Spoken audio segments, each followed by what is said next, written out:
What's up? What's up? What's good? What's good, everybody? It's your boy Norris and your favorite uncle, man. Uncle Plug. We back. We back.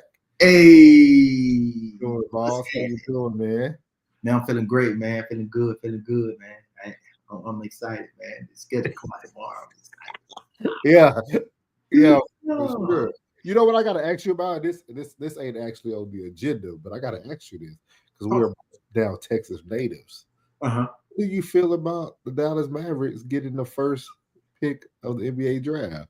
I just thought about this. Hey. Shut up. It was a I setup. think they're gonna trade. I think they're gonna trade it. You serious? I think they're gonna trade it and go get Giannis. Are you serious? They're gonna Gian- trade it and they're gonna trade and go get Giannis Giannis, AD, and Kyrie. and Kyrie. And you got Christie and you got the rest of the supporting cast. Because Cooper from Milwaukee too. He from Minnesota. I didn't even think about that. Yeah, I don't think they're gonna keep that number one draft pick, man. I think they're gonna go get Giannis. Oh man, I didn't even think about that. I had somebody tell me today they thought Giannis was gonna go to San Antonio. That wouldn't even work with Wemby. I don't know about that. That's a small, even a small market to go to another small market. Nah, Do you? I don't want to get too much in the rabbit hole. Do you think Wemby that good? I don't believe in none of them seven plus centers in the league, man. Man, like Gobert, like you block a shot because he's so big, but other than that, man, that man. Yeah, I'm not sold on Wemby yet, dog. Like I'm not sold on Wemby. Maybe I'm wrong, man. But anyway, yeah, I don't think you know. Hey, we got our Dallas. What is it, Dallas Wings? They had the first pick, and now your Dallas Mavs got the first pick. That's ironic. Yeah, It's real ironic. I don't know. I got my theories, but this is ironic. they still talking about us probably losing the team. They still talking about the team going to Vegas. That's how I feel. Yeah, I remember you were saying that. You said Las it Vegas, before they said it. Yeah. the Las Vegas Mavericks. And Mark Cuban got to buy another team. Yep. Yeah, it'd be the what would be the Las Vegas? I mean the Dallas Stallions, the Dallas Mustangs. I don't know. I don't know. I can't call it, bro. Look, I think you sent it out. So guys, just to let everybody know what we're gonna be talking about now. We got three things we're gonna be talking about tonight. We're gonna be talking about these Bucs. We're gonna talk about, my boys, man, unfortunately. And then we're gonna be talking about good old Shedeur, man. He's gonna be the topic of discussion for probably about the whole season. Well, Plug, I think you sent it out, so I want to reference it before. So the draft grades, y'all got an A. So tell me how you feel about your Bucs for real. Before we go into Shiloh, tell me about your Bucs. Tell me about your Bucs. Y'all got an A, man. Like y'all got an A. Hey, listen. We got two veteran wide receivers, and Mike Evans,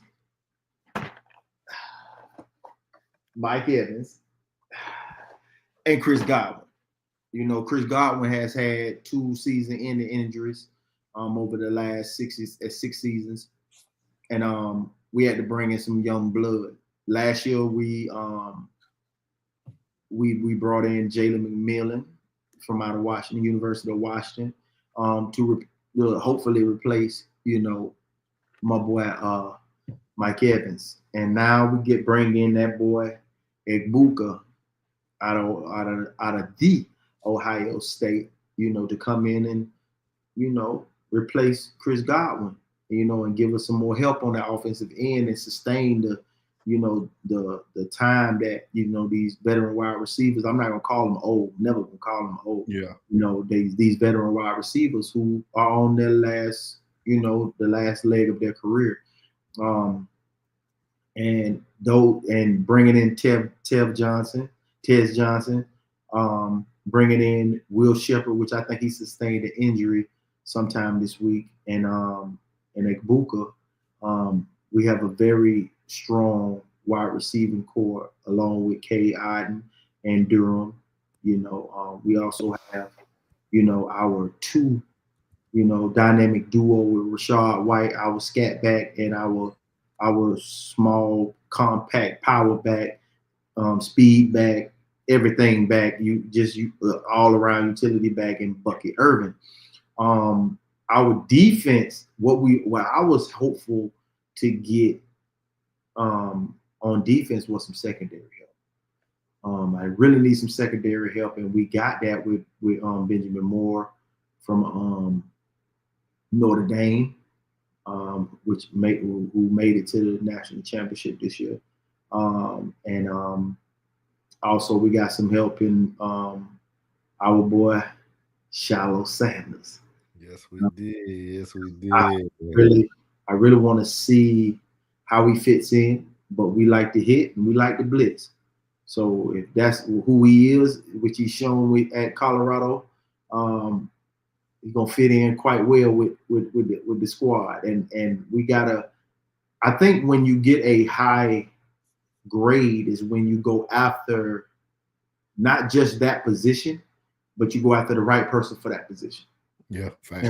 And being that you went after the right person for that position, that's what gives you a good draft grade. And I think we did. I mean, we got one of the top wide receivers in the league. We got one of the top corners in the league. Even though I would rather have that boy Barron from Texas, we still ended up with Benjamin Moore. We still got a dog. And it was big plugs on those slots that we needed help in. So, yeah, that's why we got that A grade, bro. Okay. So it's Uncle Plug, and for y'all who don't know, he is an expert on all things Bucs.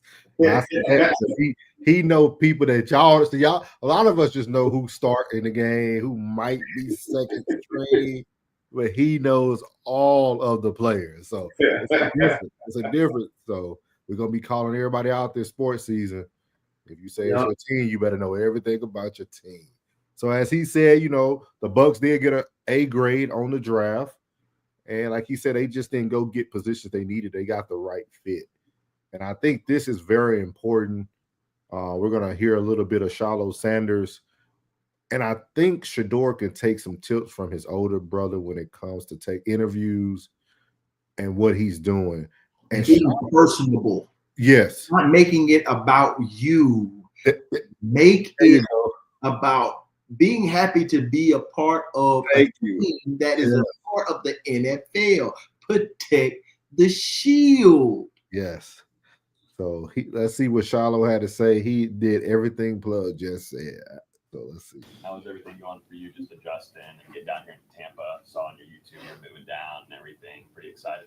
Yeah, I tried to get down here early so I could connect with some guys on the team already. Like Antoine, he helped me a lot, get me with certain coaches that I needed to talk to learn extra. And I was just happy for this opportunity, just grateful. I just want to prepare myself the best I can, for this rookie camp. And yesterday was a good day. Todd Bowles said yesterday when asked about you, very intelligent, very loud. I know he likes communication. I'm just being cool right now, but I get really loud. But that's the number one thing you have to do as a safety is just be able to communicate and just be an extension of the defensive coordinator on the field. Speaking of Coach Bowles, I know there was a video. Actually, the Bucs just tweeted it out. It was your kind of celebration for signing with the Bucs, and your dad said some really kind things about Coach Bowles. What have been your impressions of him? He's a great coach, great leader, and he's very knowledgeable about this game. And to have a guy like that I could just go talk to whenever and learn football, and him also helped me get this opportunity. Him and my dad got on the phone right after I had signed, and he told them that they was interested in me and they can't wait to see what I could do here. And I just want to, make everybody proud, especially Coach Bowles. As a free agent, you had choices, right? So what made you think that this would be a great situation for you? Man, look at where we at. Yeah. You know what I'm saying? Like, just look at the whole coaching staff. It's real supportive coaching staff. Everybody wants to see everybody do good, even the guys on the team. Just been talking to everybody. Everybody's cool. We all want to see each other win. And it's just a great environment, to thrive in.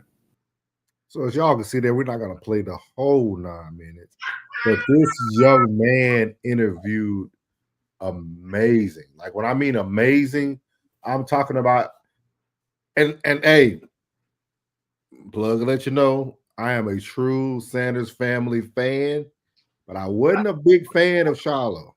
I know. I felt Shiloh was a very weak safety for what we needed in Colorado. Okay. But what I'm seeing here at Tampa Bay, and correct me if I'm wrong, I think this is the Baker Mayfield effect. It's the culture. But The culture that Tom Brady left behind.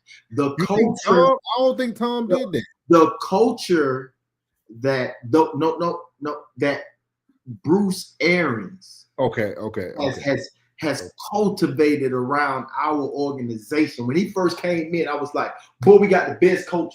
We got the best coach, period.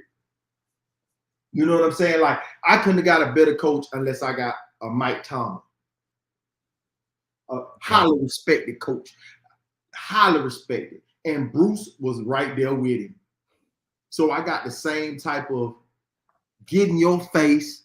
I don't care about no money. I don't care about your prestige. I don't care about your Instagram. I'm all about this game. Yeah. And that's all we care about. And our fans, our fanatics. I think it's I can understand Aaron's creating it, but I think Baker Mayfield solidified it. Tom Brady brought the winning culture. We had a y'all were already winners back in Trent Dilfer. No. After Chucky came in after Tony left and Chucky came in, Chucky really John Gruden, for y'all who don't know who Chucky is. He brought a very poopy culture to Tampa. And we was the type of fans where we're winning, when we're losing, we ain't coming. And it just seemed like he brought, it's like we never got a star. Like, we made stars, we created stars, we've drafted stars, but we lost stars. Yeah. Like Rondé Barber, he became a star. That's true. John Lynch, he became a star. Tavares Jackson became a star. We had Michael Bennett at a time. We had Aqib Talib that left and became stars. We had Warren Sapp, who became a star. We had Simeon Rice, who became a star. These guys became stars, but we've never acquired a running back, Ward Dunn, a wide receiver, huh? Not even Ward Dunn and Mike Allstott. They became stars. Ward Dunn was a dog out of Virginia. Was it Virginia Tech? Wasn't it Virginia? No, he came out of Florida State. Florida State, yeah. I'm sure. We have drafted stars. I say we have drafted stars. Gotcha. Cultivated stars. We've made stars, but we have never acquired a star. We never got oh man, we're gonna get Marshall Faulk. Faulk. Oh, okay, gotcha. We never went and said, oh man, we finna go get a Dez Bryant, or we go and get y'all never try to go get a big three like they do in the NBA. We've never went and got a player that would make other players want to come play with us. Y'all did. Tom Brady and AB. Yeah. Those were the first two. Tom brought and AB. Tom brought AB. Yeah. And the reason why Leonard wanted to sign with us, Leonard Fournette at the time, because Tom was there. Yeah. Which everybody would line up going, man, I want to go play over there too. We brought in Julio Jones. He was on the last leg of his career. But now stars that are in the league are wanting to say, man, we want to come to Tampa, because he brought that winning culture. You come in out the gate, man, look at this run. Look at this run. Drew Brees beat us twice. We come back in the wild card, beat Drew. We come back and then beat Aaron. and then we come back, and then we whoop Patrick Mahomes in the court in the Super Bowl. Super Bowl. We did that. We went through the best quarterbacks in the league to get the gold, baby. 31-9, baby. 319 diamonds in this ring, man. Look at you, man. Raymond James, man. What's wrong with you, man? So how do you feel about Shiloh Sanders? I love his interview. I love every press conference that he had. I was so impressed with the way he came in, shook everybody's hand, everybody's hand, said their name, nice to meet you, like very personable, grown man. He really came in there. He didn't come in like a kid that just came out of college. He came in like a grown man, and he shook everybody's hand, introduced himself. I'm like, that would have made. I tell kids that when they come in the barbershop, hey man, don't come in here all quiet, man. Speak to everybody. Man, let his presence be felt when he stepped into a building. He came in and spoke to everybody, answered questions when they called his name. He looked at him, gave him eye contact. Man. Anybody on the team, especially me, anybody that's on the team would have seen that and be like, I like this shit here, bro. Yeah. I like bro. He talks about at the end, he gonna create a spreadsheet, have the snacks for the DB room, and but what I thought was interesting is, hold on, that's dope. That's like, you ain't gotta haze me. Yeah, I'm gonna do it. I'm already on it, man. I'm gonna earn my keep. I'm gonna pay my dues. That's gangster. But Plug, I think a lot of franchises are gonna miss what really happened. The Bucs already knew they wanted him.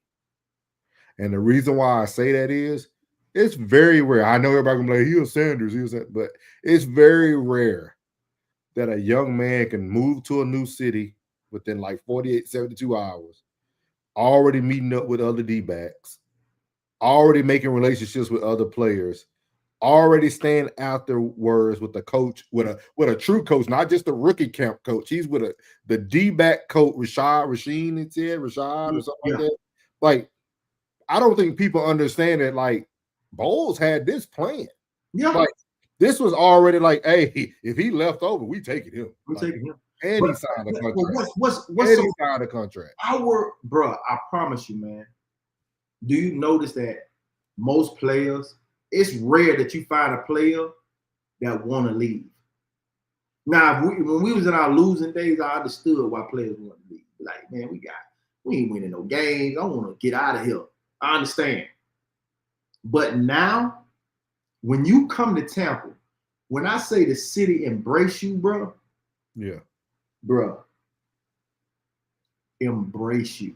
There's no other organization. There's no other organization like the Tampa Bay Buccaneers. I promise you, man. When I tell you we go crazy, we go crazy. Like, we really love our players, man. You're going to look in that stand, you ain't just going to see.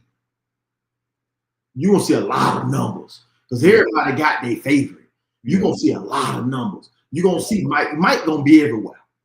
Mike been there for 12 seasons, 13 seasons. Man, they love Mike. Mike is the king. You know what I'm saying? Just plug somebody in that's going to throw it to him. Baker, now you're going to see a lot of Baker because everybody like, man, we love Baker. Baker don't want to leave here. You saw how quick he signed that? Man, they said as soon as they announced it, Baker was signed. Baker, it wasn't even about the money. It was about the culture. It was about, man, damn, these fans really be, man, they so live. Yeah. The only thing that deter a lot of people from not coming to that game is our 12th man. That damn son. Yeah. Out of there. You want to see people pass away and die, boy, you gonna come out to a man be killing this. Boy, I'm telling you, the son be leaning. Boy, I'm telling you, I used to be light skinned, bro. I spent my time at Raymond James. Boy, look at me, you. Man, big shout out to Shilo, man. Like, I'm very, very impressed, man. Like, very, very impressed with his maturity. I think that's something we didn't get to see especially people who were Buff fans, because it was always Travis, Jimmy, and Shedeur on the camera. Nobody got to really. We got spurts of Shiloh, but we didn't get a lot of him. And I think that was actually a blessing in disguise, because I think it allowed him to truly come in and be who he is authentically. And that's what the Bucs are getting. They're getting a solid player. And before we go on to his brother, I like what he said when they asked him about playing against Mike and all the receivers, Godwin. He said, man, I'm a competitor. He said, we all competitors. We all want to make each other better. And like, that's one of the key things I wish that his brother would take away from what Shiloh put everything back on the team, everything back on the coaching staff. Everything was a team concept. And you got to think, how good could Colorado have been if Shiloh was the leader and not Shedeur? But that's neither here or there. That's Bro, for you to say that, bro, that is because I didn't get to see it, and I have followed them since Trinity High School days, before Bucky even had well-off media. Like, I could tell you stuff that they did when they were in high school, and like, then you got to think about it. Shiloh went to a whole different college. He went to South Carolina, didn't start, was under Steve Spurrier. He got an NFL mindset, but then a lot of people forget Shiloh was hurt a lot, even throughout going through Jackson, going through a little Colorado. So I just seeing that maturity, that's what any great team needs. Period. Like, I think, who was there? Somebody was talking about Baker. It was on the Cleveland Browns live sports show. Y'all know I be following everything Cleveland now because Shedeur there. So like, I was listening to the show, and he said like Baker was another great talent. They just didn't give him enough time to mature. But they said Baker also had the same factor that Shedeur has right now, and that's that they came in with their own brand. See, people forget Baker was on every commercial break. That boy was sitting in the stands. He was doing lawnmower at the Home Depot, State Farm. He was on just like Dak Prescott. Like, they on every commercial, and a lot of people felt that he got bigger than the shield, got bigger than the logo on the helmet. And I think that humbling effect of him having to leave and build himself back up, going from there to Carolina and then to y'all, I think he understands in there, like, hey, I can't be bigger than the brand. He's not bigger than the Buccaneers. And I think that's what's probably going to end up happening. his baby girl too. That too. Him getting married, becoming a husband, and him having his daughter, his baby girl really simmered him down. Like, he's not that party guy no more. He's like, he's taking that energy of being a party guy and just translating it to the field. Like, it's going on the field. Like, it's going on the field. Like, I don't care what nobody says. It's going on the field, and you can see it on game day, bro. Yeah, it's exciting, man. I don't know if y'all tune in, but y'all need to tune in, man, and go watch just watch our old games, and then let it slide you into our new season. It's like that over here. I promise you, man. It's like that, bro. It's like that. Yeah. So as we just talked about one Sanders, we're gonna talk about the other. I ain't gonna even show his interview. It was embarrassing.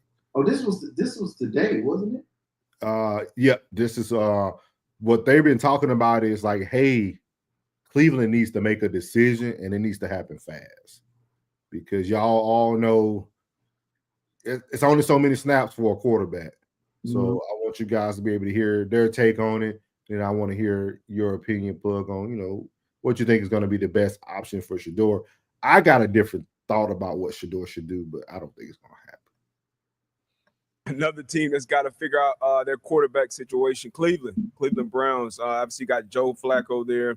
You got Kenny Pickett, and then the two rookies with Dylan Gabriel and Shedeur Sanders. What do you think? How do you see this playing out for Cleveland throughout the season? What do you think the plan is going through the season, and how do the reps get broken down from a guy who's been in the quarterback room for a long time? Yeah, I would do everything I can to start either Shedeur Sanders or Dylan Gabriel this year. I would only start Joe Flacco or Kenny, and probably Joe, if, oh my gosh, this is a disaster. And if you're Kevin Stefanski and Andrew Barrow, their head coach and general manager, you go, hey, if one of these two kids starts, we're going to get fired. If it's that bad throughout the preseason. So I think Joe is just there certainly for comfort. The reps, I don't think that, and I saw Kevin, and I know you guys talked about this a little bit yesterday, the reps, like in the offseason, specifically in that spring period, reps really don't matter who you're doing them with. Because, but you know this, you got, the receiver fluctuation of this guy's only going to take 4 reps. This guy's going to take 6 reps. This offensive lineman may not practice today. So like a lot of times coaches are more trying to put you as the quarterback in situations with certain people rather than certain number 1, number 2, number 3 on the board type of thing. So sometimes it's like, hey, I want to see how he performs with the backup offensive line against the starting defensive line, or I want to see how he throws the ball to David Njoku, or I want to see how him and Jerry Jeudy communicate, stuff like that. So that's a huge part of it too, rather than what guy runs out there first, one guy runs out there second.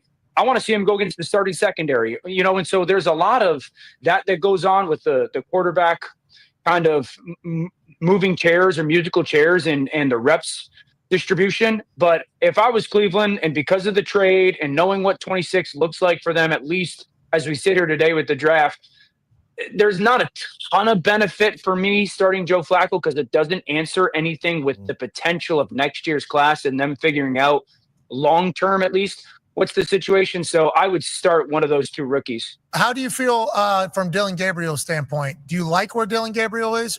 I really liked Gabriel. Gabriel was a guy for me. I remember talking to Field Yates about Dylan Gabriel, maybe like early November, and just sitting there going, sneaky guy that could get into early second round. And I think what for me kind of cooled me with Gabriel was the playoff was such like a poor representation of who he was. I felt like it just did not go well. Obviously, boat raced by Ohio State. And so that calmed me a little bit on Dylan, but he's played a ton of football. He's got a lot of similarities to a player like Tua, not only lefty and whatnot, but, the ball distribution, the anticipation, the layering throws over guys. So, Miami, I honestly thought was maybe an interesting place for him in that second or third round, but I don't think Gabriel is a guy that people should overlook. He's a really, really talented thrower. And by all accounts, it seems like Shedeur's had a good start. So I think one of those guys has got to be the person that as Cleveland in the next couple of months, you go, okay, you got to show me you can't do it. Like you got to show me that this would be a disaster for us to start you, or we're going to start you and see if we've, again, like the Saints, we got lucky on some stuff. Dylan drafted And 2 rounds. let me say this. All right. So as you can see there, a lot of people not really concerned. And before I get started, shout out to Chris, man. Jen, let Chris know I'm giving him his props on this. Chris said this before they even came. And I'm starting to learn that a lot of us that they call fans, we're actually smarter than a lot of these people that come on TV making millions. Chris said that they need to get rid of Flacco, Pickens, and just ball out with Gabriel and Shedeur. So shout out, Chris. If you watch this, hey, I gotta give people a prop. I heard this during NASCAR weekend. He was like, no, they just need to get rid of him. And so, hey, the experts are on your side. It's funny how Flacco had an amazing season when Deshaun got hurt. He had an amazing season. And then they got rid of him. They got rid of him. And then he leaves and goes to Indianapolis. But I don't get it. Now they're bringing him back. Flacco knows that offense. And Flacco was a winner. Flacco is a Super Bowl champion. They can look at the age or whatever the case may be, but he can play this game. Cerebrally, he can play this game. Now, his arm strength or his ability to move, he's a little older now. Hey, man, if he's conditioned and he can play, he's gonna play. It'll be a battle for that backup position. But you know what's starting to happen? And I don't know. I want to word this different because I've been talking about. You still want to show before you. Most people learn by seeing. Yeah, but at the same time, I feel Flacco. I'm just gonna say it because I'm just white quarterbacks have to stop being so humble. Period. Point blank. Flacco is getting in the same bucket as Kirk Cousins. We are literally allowing people to play talent that has not matured yet and don't even care about the people's winning resume just because these are nice guys and they'll go take their $30 million, sit down, be quiet, hold the clipboard, put on the headset during the game. I'm going to tell y'all white quarterbacks this. I understand there'll be a lot of black fatigue and things of that nature going on. But y'all better start speaking up for y'all selves, because if y'all haven't noticed what's going on, they starting to push y'all out the way.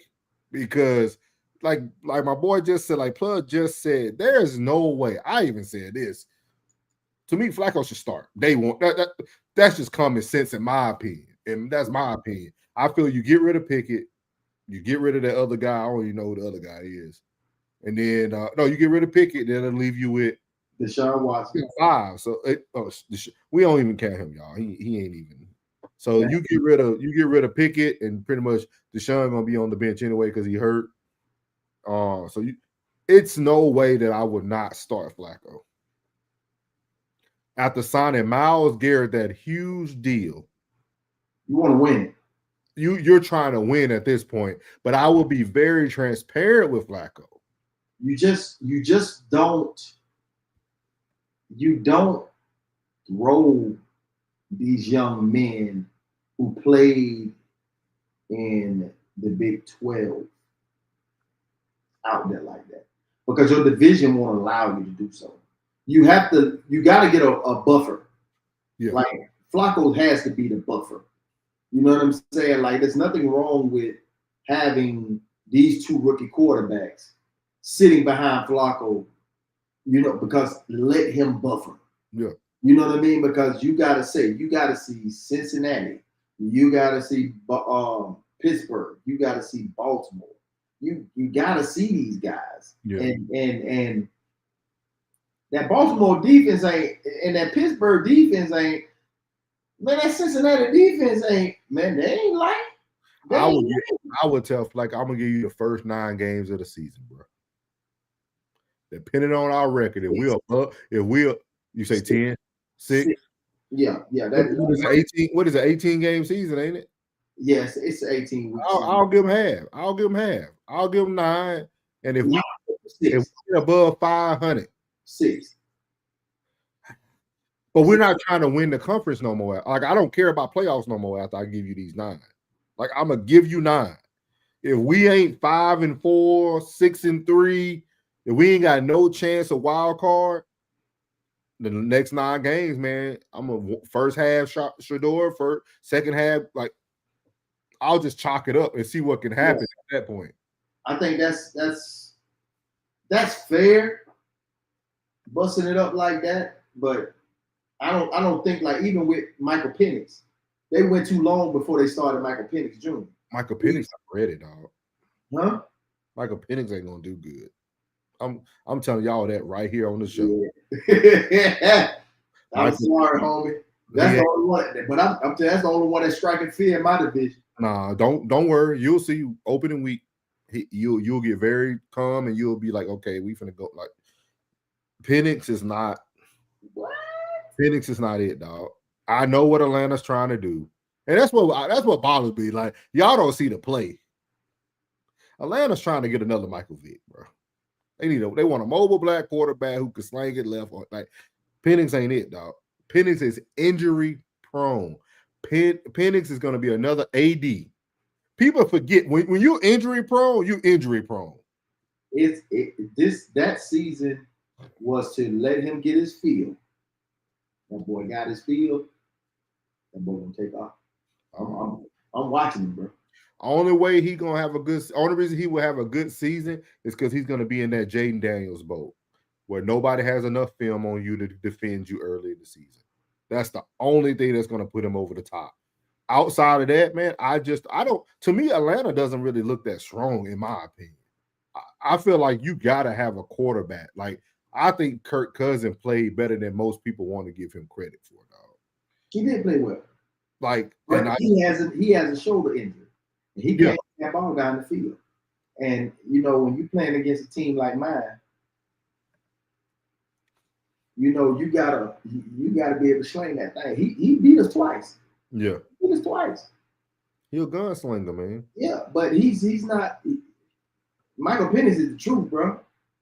You heard it here first. You can't give him that. Man, that boy the truth, boy. He ready. You can't give him that. You didn't even think Jay Downs was the truth when I kept telling y'all, boy, what he was gonna do in the playoffs. Hold on. Man, look, coming out of college, man, ain't nobody gonna say, man, everybody, man, y'all tripping, man. That man was not playing like that at LSU in the last season. He played good at LSU. He played decent. They just it's if you are decent. So let me ask you this: why you are decent in the SEC? Yeah, wasn't Penix in the Big 12? Huh? Wasn't Penix in the Big 12 or the Pac-12? Yeah, he's in the Pac-12. So what makes you think he's ready if you can't play these boys in the Big 12? Because that Big 12 ain't nothing but the Pac-12. That boy made it to that boy made it in the playoff. That boy played in the national championship against Michigan. If that boy running back didn't get injured, and they didn't take away that weapon, it'd have been a whole nother story in that national championship. Boy, that boy Penix was laying that thing out there, boy, all season. Boy, that boy got that cannon. And guess what? He stayed healthy. I know he got hurt in Indiana, but boy, he stayed healthy in Washington. And boy, I'm telling you, but that lefty is accurate. But when he do this right here, but I be like, hey, that boy, they got an arm. That's the only one I like. It's number 2 quarterbacks in the last 2 drafts that didn't happen that I like. And that was Michael Penix Jr. and Cam Ward. Everybody else, y'all was all right.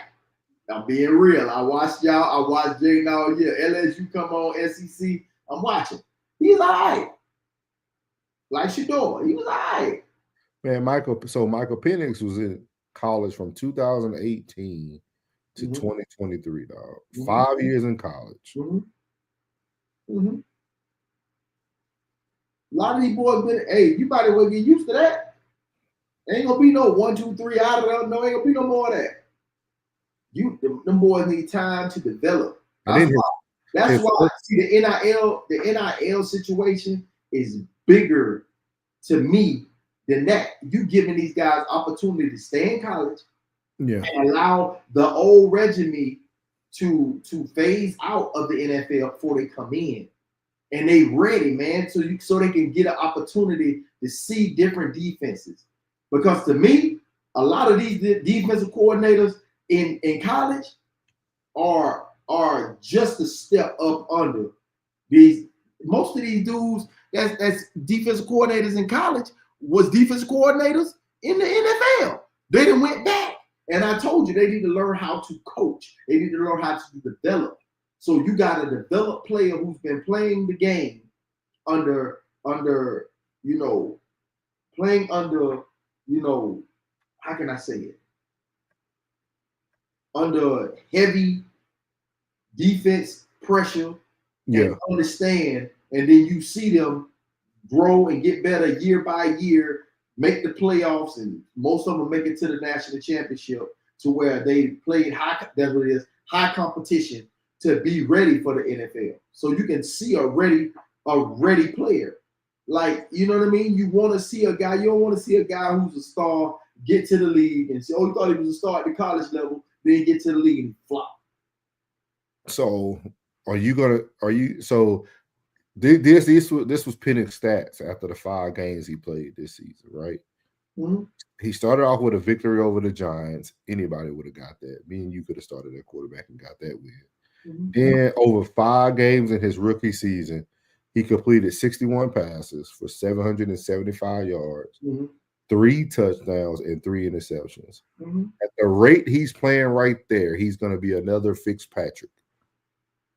Fitzgerald, that white quarterback, that big magic. Because you're not gonna take a quarterback that's throwing equal amount of touchdowns than interceptions.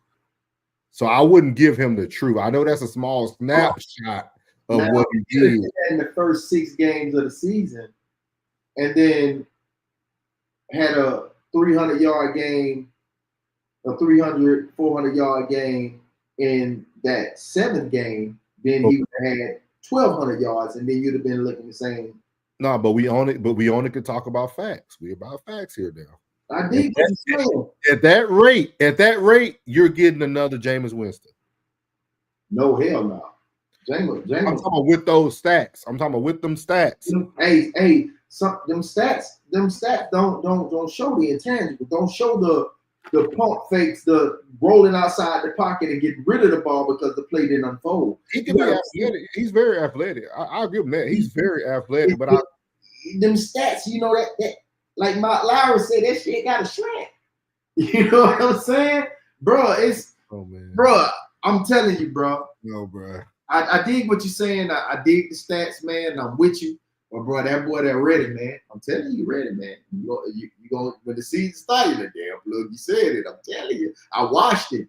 I said, I gotta watch this boy. I gotta see. And the boy he got poise. He got poise in the pocket. He got composure back there. I like him. He got a good arm. He got a great arm. He's accurate.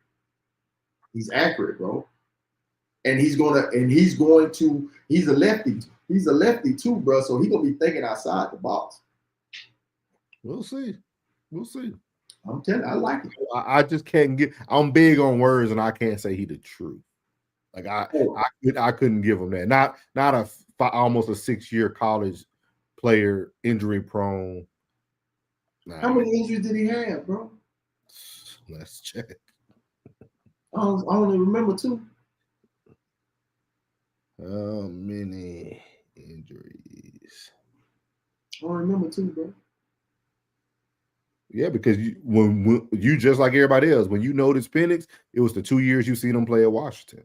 You didn't take it. You didn't nobody paid attention to him in Indiana. He didn't get injured at Washington. So he has. So Michael Penix in October 20th, 2018, he tore his knee, his ACL. Mm-hmm. 2 years later, November the 28th, he tore his ACL again. Mm-hmm. November the 2nd, 2019, he had a shoulder clavicle fracture. Mm-hmm. And in October of 2021, he had a shoulder AC joint separation. So 1, 2, 3, 4. So he had 4 injuries literally so he pretty much had an injury almost every year except his last. Oh, never mind. This is another one. His freshman year, 2018, his right shoulder in 2019. Mm-hmm. He retore his ACL again in 2020. His left shoulder again in 2021. So for almost a 4-year stretch, this young man has had injuries. Yeah, and then the last 2 seasons, he stayed injury-free. And his rookie season, he didn't stay injury-free his last season. It just was nothing that they reported. Because remember when he had that hand issue right before the championship game, the bowl game, he was hurt. He played hurt. He still was laying that shit out there. I wish the best for him. I don't know. If you right now, hey, dinner on me, man. Dinner on me. Hey, dinner on me. I'll get 75 drinks on you. Yeah, you, man. Hey, so you guys know the boys are back in town, man. Football season about to start, so Jerry had to make us be seen. He don't care if it's good or bad. So, wait, go ahead. If everybody not seen, we traded a 3rd round pick for George Pickens, man, out of Pittsburgh. Just a disclaimer, boy. Dallas Cowboy fans are horrible. I ain't gonna lie, man. They are some unpleasable sons of bitches. Y'all are unpleasable. I'm gonna tell you right now, with the wide receiver core that we got right now, you told me of George Pickens, and I'm like, let's go. I think he has a lot of upside, but I'm gonna tell you what I don't like about the George Pickens. Just a second. George Pickens has been traded to the Dallas Cowboys. wait a second. The Steelers receive a 2026 third-round pick and a 2027 fifth-round pick. Okay, I don't know if they're trying to accrue picks or if this was the best offer that they were to get, but they send Pickens and a sixth-rounder to the Dallas Cowboys. In that graphic jersey swap that D-Bone did there is nasty. I mean, that is great work there, D-Bone. Awesome. Great work, D-Bone. That is a filthy picture right there. But George Pickens, I thought, me personally, as soon as DK Metcalf gets brought into the Pittsburgh Steelers, I immediately go, okay, this means George Pickens is gone. A lot of people are like, well, why would that mean that? Now they have another weapon. Now they got a second wide receiver. They've been looking for a second wide receiver. Why would, as soon as they get another wide receiver, why would they try to get rid of the guy that they have? And it's just like, I think there's a lot potentially going on in that room. That feels like a tough room. And, you know, on Madden, you don't have to worry about humans. Okay, on Madden, it's just a rating. In fantasy football, whenever you're drafting somebody, you're not drafting the humans and whether or not they would get along. You're drafting the upside, the capability. In Madden, it's like, what is their best day? That is their number. Humans becoming a team is the most important part of a successful football franchise. I'd assume any sport, but it's definitely in the NFL. With the way things have gone with George Pickens in Pittsburgh, adding in DK Metcalf with how things were going with DK in Seattle, that just felt like too much TNT for me in one particular room when there's only one football on the field. I assumed GP was going to get traded. I know that there's a lot of teams that are very interested in George Pickens, so I assume that would be something that would be an easy move to get done. Now, allegedly, the Dallas Cowboys and the Pittsburgh Steelers started this conversation before the draft when Jerry Jones came out and said, I got a couple of substantive moves that I'm looking to make, either before the draft, after the draft, maybe today, maybe tomorrow. Hey, what does that mean? Well, apparently what we have learned now is Jerry Jones is talking to the Steelers. Was that the first time the Steelers and he had a conversation? He said, where's the microphone? Where's the microphone? Give me a microphone. Yeah, I just talked to a guy that can do things. Omar Khan, you ever heard of him? I got a big move. Has this been the plan all along for the Dallas Cowboys to bring in George Pickens? Has the plan been to move on from George Pickens? How long has that been the plan? There's so many more questions. But what I do know is George Pickens is a dog whenever he's on the field, when he wants to be. There's obviously clips and moments from his career thus far that are going to be questioned. And if he was to be playing like the way he plays in. All right. So let's see. I like Pat, man. I like Pat. I like Pat. So Give me that mic. I'm gonna let Plug take this, and I'm gonna drop a bombshell after Plug, and it's gonna make him think. Because everybody thought, excuse me, it's been a long day. It has. Everybody thought, I know this is off the sport, but everybody thought when Kyrie came in with Luka, it was going to be a problem. One thing I'm going to tell you is that CD already paid. Mm-hmm. So CD ain't worried about that. CD want to win. CD was, last year, I know the only thing he could think is, man, I need some help, bro. I need some help. I'm double covered on every play. I'm trying to get free. I'm trying to get loose. Pick your poison now. Pick your poison now. You got somebody that not only can you throw it to him, he gonna go get it. I like Pickens, man. I've been liking Pickens. Pickens has fantasy. I was mad as hell because I couldn't even get into my thing and even pick my squad. Pickens would have been one of the first wide receivers I would took off the board, straight up. I like George Pickens. George Pickens gonna put up numbers. The only thing is the problem is that you got Dakota Prescott.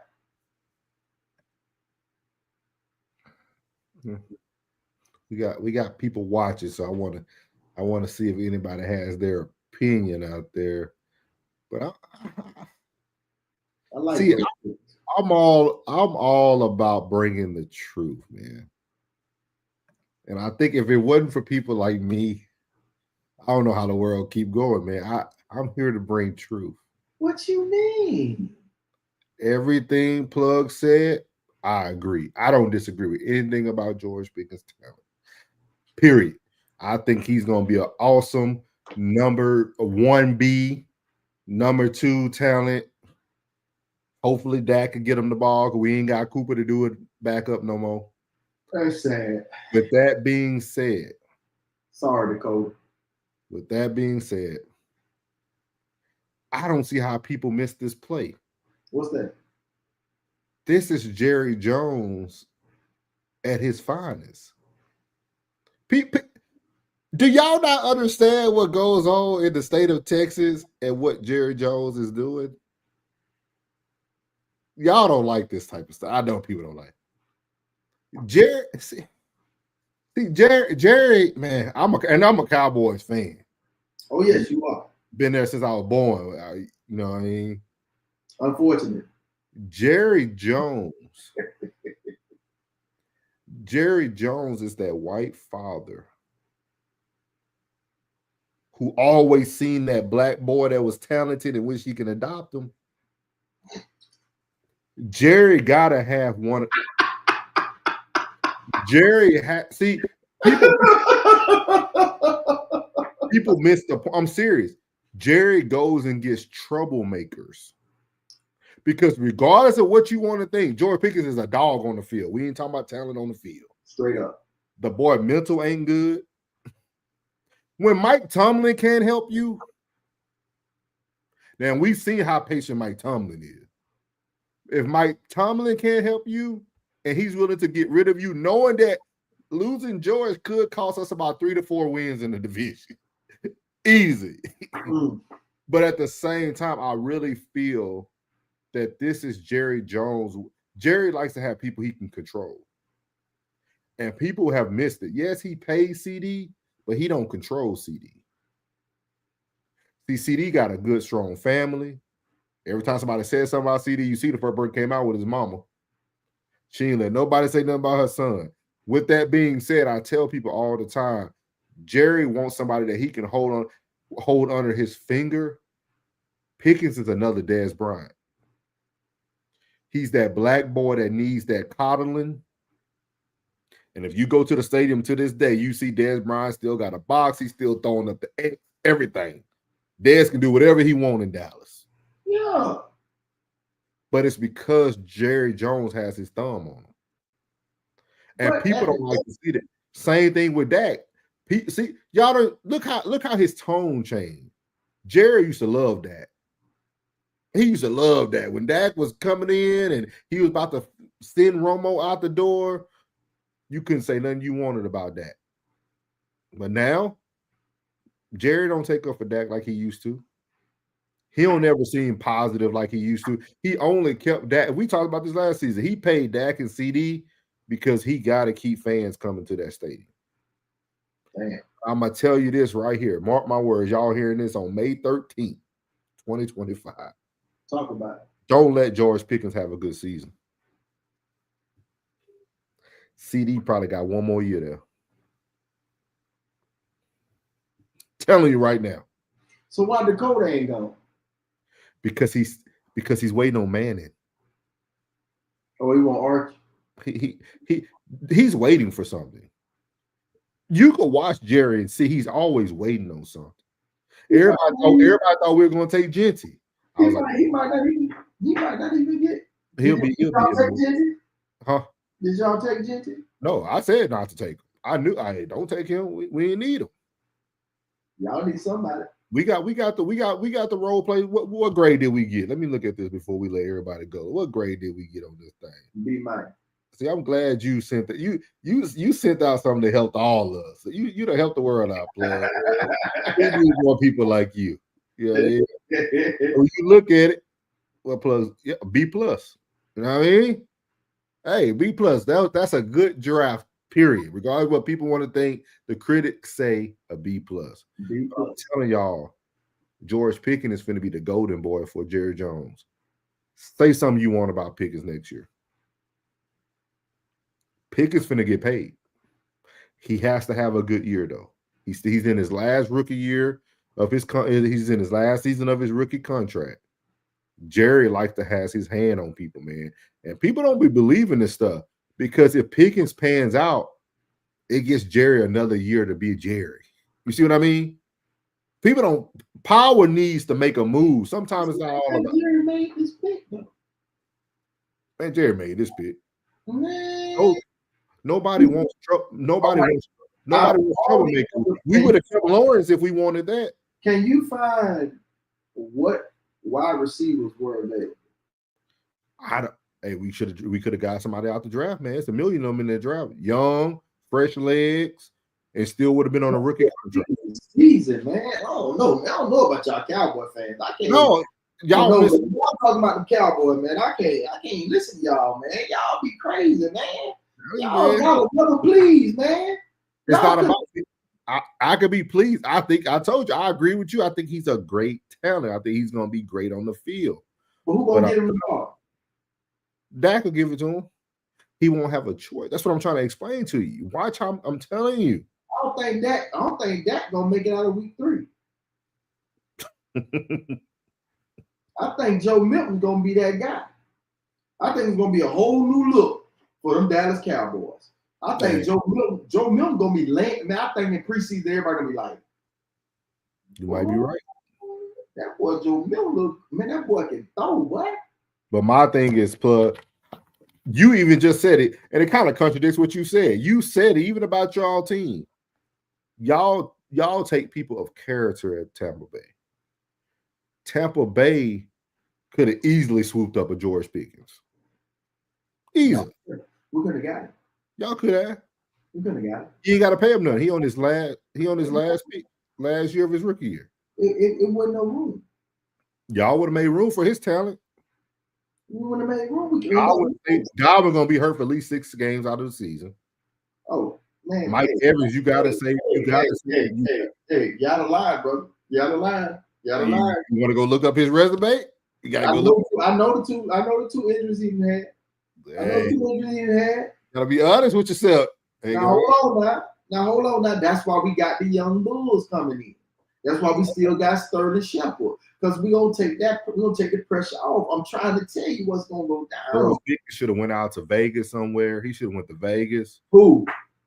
Pickens. He should have went to Vegas or somewhere. He should have got under like a Pete Carroll or somebody. Like, I'm telling you, man, like that made sense. It made sense for him to go to the Cowboys. It made sense. I thought it was fake news. I was like, man, it's fake news. I seen that early in the morning. I say, man, it's fake news. And I was up at 5, 6. They posted that. They had to post that in the middle of the night. Because when I got up first thing, I say, oh, this fake news, man. I said, it's bull. I went and did my run, came back, and I got dressed, got to work and said, oh, shit, this real. I saw it on ESPN. I'm like, this real. I said, they really got George Pickens. Everybody doing this right here. I said, boy, y'all are unpleasable. Why? It's not about being unpleased. It's about understanding people's character. You can't just sit and look at talent. Just like when everybody, AB had that one good season, gave y'all a Super Bowl. AB had nothing else for you because your character will perceive you. Your character will get to the ending before you get to the ending. I dig it. And that's why I feel Pickens has a lot of character issues. If he don't get the ball from Dak Prescott, is he gonna take plays off from they started showing that later on Pat McAfee show. You can't have a bad character guy come to a place like Dallas that we got enough drama, dog. It's already like whenever this is one thing about it. And this stands with me as a man. Yeah. If you lie to me one time, I'm gonna think everything coming out your mouth is a lie. Even if you told a lie one time and told 7 truths. Yeah, it's just how it is. So if you make a mistake like that, people hold Mike Tomlin in such high regard. I do myself. Yeah. But at the end of the day, if you make a mistake like that and they highlight it on television, which Stephen A. will because he's a big Pittsburgh Steelers fan. So if Stephen A. highlights you making a mistake, them bird eyes is gonna be on. I don't give a damn how you feel about Stephen A. Whether his voice may be annoying, this and that. He's always loud, this and that. You think he's obnoxious. Stephen A. is what's that thing in the back of the boat that steers the boat, even though it's so small, it make the big ass ship move left and right. I know exactly. That's who Stephen A. is. And if Stephen A. last season put that spotlight on George Pickens every time the Pittsburgh Steelers is on the what's the name, you'll be looking. But when I'm talking to my Pittsburgh Steelers fans, they say, man, they need to get this man the ball. Get this man the ball. They just as frustrated as he is on the field. Russell wasn't getting him the ball. Can I show you this compilation real quick before we get off of here? Go ahead.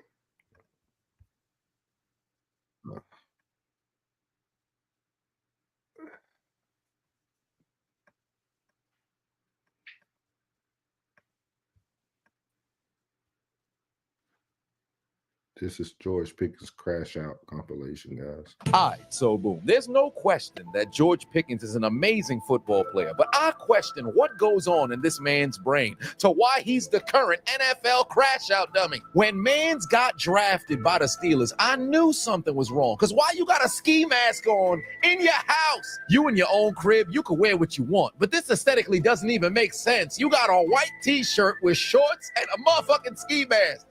What climate is inside of your crib? Let's go to his college days. Why not get into a battle of fisticuffs right in front of the referee on the sideline, throwing hands like Shedeur Sanders and Andre Rison in '94? You up by 30. What you fighting for? But I know what you're thinking. Maybe he was physically provoked. Explain to me what you squirting water on an opponent on the sideline for. But he got taken to a car wash as a human being, transmogrified into a Squirtle for absolutely no reason. And this ain't by happenstance. He purposely did it. If football pants had zippers, he might have peed on them. Game might have just started. Now man's gonna go back to his sideline wet with no explanation as to what happened. One would think maybe this is just immature behavior from a college football player. But then he went to the pros and did the same shit. Get over here! Game over. Lost. Why be a good sport? Come here. Pull that man's face mask up. By the way, he did that to his now team. Hard, you might get whiplash. Imagine missing a couple of games because of a herniated cervical disc because you just so happen to talk shit to George Pickens. Oh no, I know. How about some friendly fire? Why throw a block when I can high knee my own teammate? Who knew he was a transformer out there looking like Blackout because he turned into a helicopter.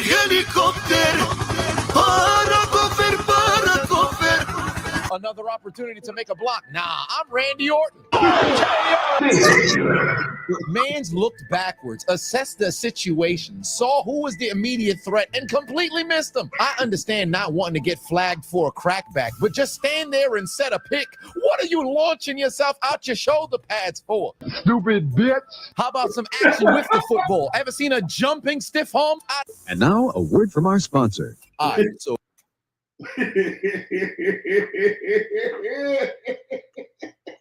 You might have a point. And you might have a point. Oh, this shit was hilarious.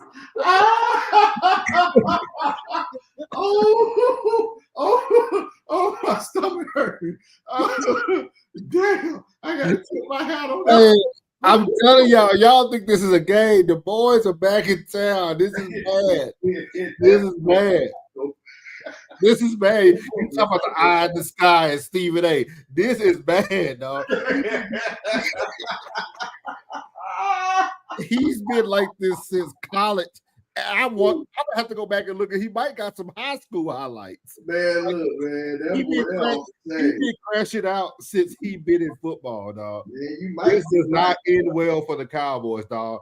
And the reason why I keep saying this, talent does not outweigh character. You will not be on a Coach Norris team if you do not have good character, dog. I would never pick talent over character because I would have taken that hard worker like Shiloh who came into the Bucs, who's taking extra time on film, might not be the fastest, but he's staying out there. He's losing weight. He's staying in shape over crash out number one. This ain't going to work. I'm telling y'all. He thought I was a day. See that nigga with his ski mask on, looking at the TV like, what's wrong with this dude? Y'all Plug wasn't ready for that video. He was not ready for that video. I told y'all. Jerry Jones, I am George Pickens and I approve this message. Man, Jerry wanted another person he could keep his thumb on, man. Good luck, Cowboys. Good luck. Damn, bro. Good luck, man. That boy might come to the. He might come to the same. I don't want to end that now. No. If he ball out, I don't want to end that now. Yeah, I'll always. I told you he's talented. We're not talking about his talent. Yeah, but it ain't gonna take too many. Talking to him right now, saying, "Hey, bro, you can't be coming down here." Hey, bro, he can't crash out like that in Texas. He won't be here long. He probably was just doing all that, man, to get the hell out of it. That's what he was doing. Yeah. So he started it from draft day. Hey, listen, bro. Hey, look, my blackness won't allow me to turn on another black there, but that shit was hilarious, nigga. It was so funny. No, that shit was so funny. But Boy, hey, with that little suit, that kick he did, boy, like, look at this fool, man. That boy a clown, boy. He's something else, boy. I'm telling you, man. But Jerry likes that because Jerry can control that. And y'all, people miss that big picture. But some people like to have control, and when they can control you and put their thumb on you, they'll bring you in just to control you. So why you a Dallas Cowboy fan again? Well, you got to think about when I became a fan, we were winners. We were winning Super Bowls when I was a kid. Was you alive for them? Huh? Was you alive for them? Was you coherent? Was you old? Yeah, I remember when we beat Pittsburgh Steelers. We beat the Pittsburgh Steelers for our last one. I remember watching them as a kid, dog. Man, I remember Alvin Harper, John Novacek, Emmitt Smith, Herschel Walk. I remember everything. I remember all of it, man. What is it? Daryl Johnston, the Moose. You know what I mean? I know. I was a fan like you were. I was like, plug. I could tell you the roster when I was. Now I can tell you who the quarterback and receiver is. That's how much I care about what's going on. But I'm telling y'all, I feel you, bro. Damn, Grandpa Jerry got his thumb on one. Dang, man. Yeah, man. But what you got for the people before we let them out? Appreciate you taking the time out, man. For y'all who don't know, Plug doing this 75 hard. Make sure you follow his channel. He's doing a lot of good content. He's dropping a lot of good shorts too. Down 20 pounds. Hard. So down 20 pounds, you dig? I mean, hey, I'm feeling great, man. I'm feeling good. The 75 hard. It starts off hard, but it gets better with time. You know what I'm saying? When you love you, you'll love what this do.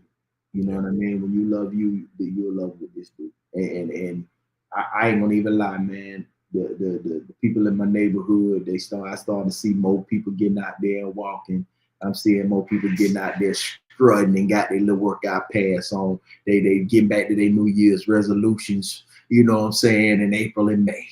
You know what I'm saying? I'm happy to be an inspiration to all of them. If you're out there because you see your boy out there strutting and sweating, hey, you're welcome. You know, but I just want to say, man, thank y'all so much, man, for tuning in. If you was tuning in, Souls of Thought is the business. I don't know if y'all know. You know what I'm saying? Every time I watch one of my dog videos, man, I want to step my game up. So, hey, listen, Souls of Thought is the business. I don't know what y'all saying. I don't know what y'all doing, but like, comment, and subscribe to the channel, man. And if y'all been tuning in to Uncle Plug TV, man, thank you so much, man. I've seen the views do what it do, and I appreciate y'all rocking with your boy, man. It's much love. Y'all don't understand the time that it takes and the passion that it takes to do this thing, to bring this content to you guys. You know, really appreciate y'all. This journey has been very, very therapeutic for your boy, and very, I've been going through a lot this year. You know what I mean? And this man right here, man, been right there with me, man, this whole ride, man. And I truly appreciate it, you know what I'm saying, with others that are very significant in my corner, So y'all even rocking with me, you know what I'm saying? I don't care if you get 10 or 1,000. You know what I mean? I appreciate the 10 and 1,000 that's rocking, man. I really appreciate y'all. Really, really care for y'all. Really love y'all. Really appreciate y'all for real. Man. And let y'all know, Grown Folks Business will be live tomorrow night. Ooh, it's gonna be live. Yeah, it is. 8 p.m. We got some good topics. Might make you feel a certain way, but we'll see. You know what I mean? We're here to break it. We're here to break it, man. But I appreciate that. I appreciate my boy staying up, man. We both about to hit this workout. Right. He keeping me motivated. You know what I mean? Gotta do this 45. So. He called me out this weekend. He called me. He said, no, was it yesterday? He said, how you doing?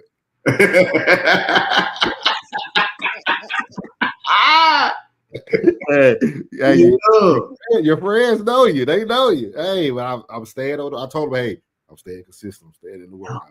I ain't do too bad. Yeah, like for real, like everybody seeing it. It's in the face, it's slimming and trimming, and the shoulders and the arms, and the gut and chest, everything starting to slim and trim. I'm waking up, weighing up, keeping track of everything, my body mass index. It makes you don't want to stop. You know, I see why people do it and turn around and do it again. I gotta get back on it, man. Shoot. Yeah, man. So yeah, shout out to y'all, man. Appreciate everybody who tuned in tonight. Don't forget, you can still leave your comments even when the show not live. So make sure you hit that like, that comment, hit that bell if you want to know the notifications. And we out of here, man. Appreciate you again, Plug. Yes, sir. Big buck shit, y'all. Big buck shit.